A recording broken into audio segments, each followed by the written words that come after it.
نحمده ونصلي على رسوله الكريم أما بعد فأعوذ بالله من الشيطان الرجيم بسم الله الرحمن الرحيم رب اشرح لي صدري ويسر لي أمري واحلل عقدة من لساني يفقهوا قولي صدق الله العظيم. ریښه مختلف ډولونه لري خو دوه ډولونه یې تر ټولو عام دي او هغې ته ټیپ روټ او اډونټیشس روټ وایي. ټیپ روټ اصلي ریښې یا ژورې ریښې دي.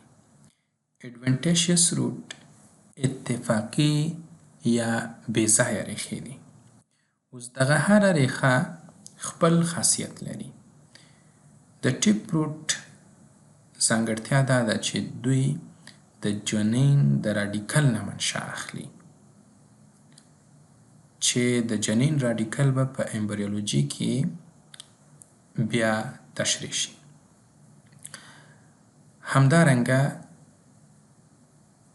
ټیپ روټ یا اصلي ریښه د نبات په ټول عمر کې د نبات سره وي او وده کوي، یعنی دا له منځه نه ځي، د نبات تر مړینې پورې د نبات سره وي. او ټیپ روټ ابتدایي، دویمي او دریمي ریښې لري. پرایمري، سیکنډري او ټرشري روټ چې خپله دغه ټول پرایمري، سیکنډري او ټرشري روټ ته بیا ټیپ روټ سیستم وایي. د دې ریښې بل خاصیت دا دی چې دوی په خاوره کې ډیر ژور نفوذ کوي او دغه ریښې په ډایکاټس یا دوه مشیمه نباتاتو کې لیدل کیږي. اتفاقي یا بېځایه ریښې دا هغه ریښې دي چې دوی فوق العاده دي، یعنی له داسې ځای نه منځته راځي چې ریښه اصلا له هغه ځایه منځته نه راځي. په ټیپ روټ کې ریښه د جنین د راډیکل نه منشأ اخلي، خو دلته ریښه امکان لري چې د نبات له هرې برخې نه، هغه که ساقه وي او که پاڼه وي، د راډیکل نه علاوه د هغې نه منشأ اخلي. لکه په بانین ټري یا بنګالي انځر کې یا فیکس بنګالنسس چې یو نبات دی، وروسته په درس کې راځي، نو په دې کې ریښه د څانګو نه منشأ اخلي او فایبرس روټ سیستم لري. همدارنګه دوی په خاوره کې ډیر ژور نه ځي او ټول یو مشیمه نباتات دا د اډونټیشس روټ مثالونه دي. همدارنګه عمومي روټ سیستم په ډایکاټس او په مونوکاټس کې ځینې نور اتفاقي یا بېځایه ریښې شته چې هغه ځینې نورې دندې سرته رسوي، یعنې ځینې ریښې داسې شته چې د نبات لپاره د تنفس دنده په غاړه لري. ځینې ریښې داسې شته چې هغه د کوربه نبات پورې د پرازیټیکي نبات په نښلېدو کې مرسته کوي. دلته په دې شکلونو کې مخکې په درس کې دا خبره واضح شوله چې ټیپ روټ پرایمري، سیکنډري او ټرشري ریښې لري، لومړنۍ، دویمي او دریمي. او همدارنګه دا خبره هم واضح شوه چې دا د جنین د راډیکل نه منشأ اخلي. نو په دې عکسونو کې دغه دواړه خبرې دلته د عکس په شکل. او اډونټیشس روټ موږ ویل چې د جنین د راډیکل نه منشأ نه اخلي.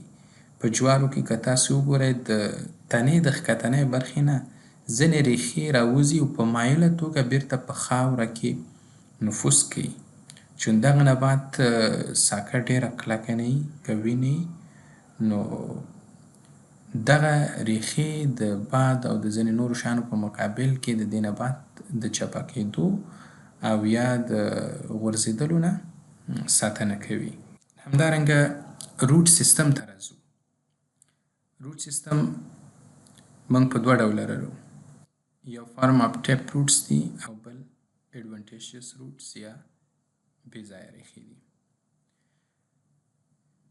ټیپ روټ سیستم په خپله اصلي ریښه او د هغې جانبي اړخونه دې ته ټیپ روټ سیستم وایي او دا څومره چې نبات ژوندی وي همدومره د دې وده دوام کوي او دا په خاوره کې په یو خاص منظم ژوروالي پورې نفوذ کوي او کیدای شي چې فایبرس وي، رشتوي وي، او کیدای شي چې ټیوبرس وي یا ټیوب ډوله وي. نو دا په دوه ډوله دی، فایبرس ټیپ روټ او ټیوبرس ټیپ روټ. فایبرسي کم یو دي.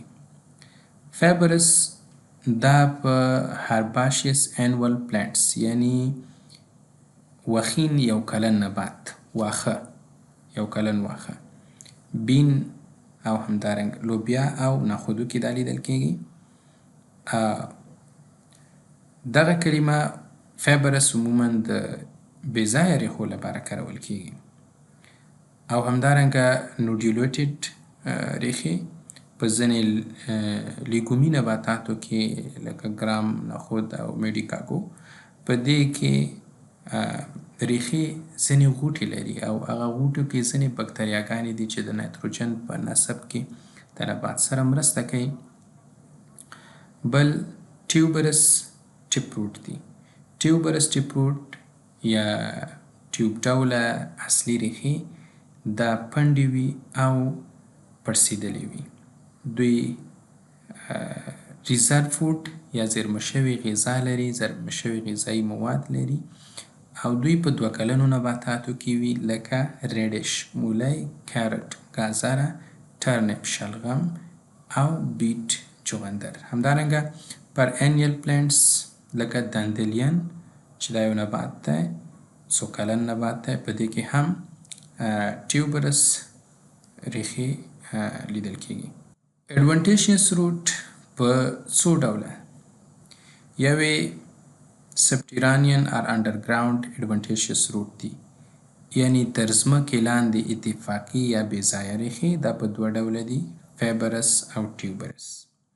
دویمې داسې دي چې نیمایي تر ځمکې لاندې اتفاقي یا بې ځایه ریښې دي اډوانټیشیس روټ. پارټلی سبټیرانین دا معنی چې نیمایي په ځمکه کې دي او نیمایي د ځمکې نه پورته دي. په دې کې سټیلټ روټ، پراپ روټ او ایریټینګ روټ دا شامل دي. همدارنګه هوایي ریښې دي، ایریل روټ چې په هوا کې دي. په دې کې کلایمبینګ or کلینګینګ روټ ختونکي ریښې. ځینې ریښې په دې کې مرسته کوي چې یو نبات د بل نبات یا د یو لرګي یا یو سپورټ یا یو حمایت چې د حمایې لپاره د نبات موږ څه ږدو په هغې پورې خپل ځان ونښلوي او پورته وخیژي. همدارنګه ابزاربینګ روټ جذبونکي ریښې. د اډوانټیشیس روټ بل شکل پیراسایټیک روټ یا پرازیتیکي ریښې دي چې ځینې ریښې د کوربه نبات بدن ته ننوځي او د هغه نبات نه غذایي مواد، اوبه، منرالونه او مفید مواد هغه خپل بدن ته داخلوي او د پرازیت په توګه باندې کار کوي. همدارنګه ځینې ریښې هغه بیا ایکویټیک دي، اوبیزې ریښې دي. نو راځو دغه هر یو په وار سره د دوی مثالونه واضح کوو. هغه ریښې چې تر ځمکې لاندې دي په کاملا او بشپړه توګه 2 ډوله دي، یوې فایبرس دي او بلې ټیوبرس دي. په فایبرس کې واښه او ادرک شامل دي. دوی اوږدې او سلنډر ډوله ریښې دي او همدارنګه د هغه ریښو له پاسه